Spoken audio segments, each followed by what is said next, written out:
Hey guys, welcome back to the channel. And if you don't know who I am, my name is Elder Tony Williams, and I post content weekly here to document my progress and success in my real estate investment journey. Let's get into the content. Why I chose to live in the hood while investing in real estate. If you haven't known by now, the main reason is money. When I first started off investing in real estate, I had the opportunity to purchase my personal home in a better neighborhood. At the current time, I was living in about an F, maybe D neighborhood at the best. I would say it was an F neighborhood. And then I had the opportunity to purchase a property in a C to B class neighborhood. What did I do? I chose to purchase that property, but instead of me personally moving into that property, I decided to rent it out. So, is this something you should do? Absolutely. If you have the opportunity to purchase a home in a better neighborhood where rents are better than the current neighborhood you're living in, I would do it if the numbers worked out correctly. The current neighborhood I was living in, the numbers wouldn't have worked out because I owned that home too to be able to rent it out at the current time.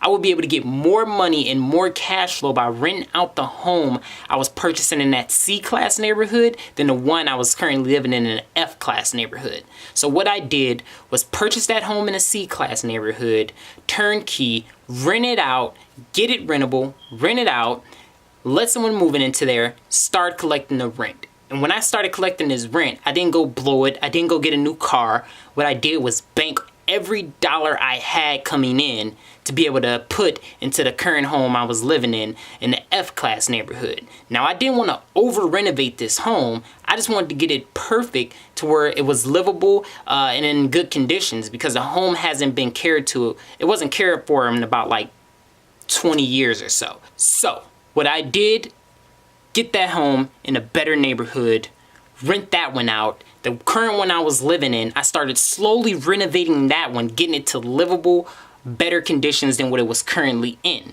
This is what I suggest you do. If you're in a situation where you have to live in a lower class neighborhood, but still have the opportunity to purchase a home in a better class neighborhood, I'll purchase that home in a better class neighborhood, stay living in the hood, so to say, and rent the one out in the better class neighborhood out and pocket all the cash you can to purchase that next property. Now, by taking this route, it saved me so much money and it put me in a position to where I didn't have to worry about making the mortgage payments on the next home that I purchased because of the cash flow I had coming in from the home that was in a better class neighborhood. And when I was able to move out of the hood into a C-class neighborhood, I was able to rent the F-class neighborhood home out for a great amount because I had already renovated it and got it to good livable condition. So this way I had two homes, one in an F-class neighborhood and one in a C-class neighborhood, and then I also had the one I was living in that was also in a C-class neighborhood. Now, some people would say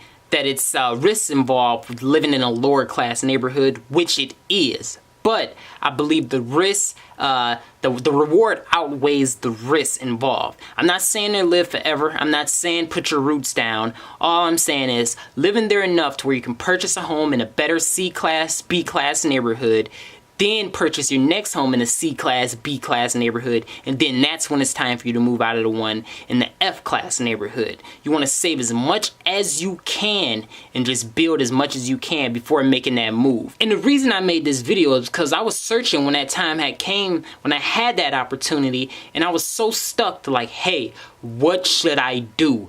Should I move to the C-class neighborhood or should I stay in the F-class neighborhood? And I think I made the perfect decision by buckling down on my expenses, staying in the F-class neighborhood for another year or so before I made the next purchase. And this is what I suggest you do. Now, one of the major things that made me move out of that S-class neighborhood is because of my kids. Now, if you have kids, this definitely puts a spin on things, but I still think you should stay inside that F-class neighborhood as long as you can until you build up enough money to purchase a rental property.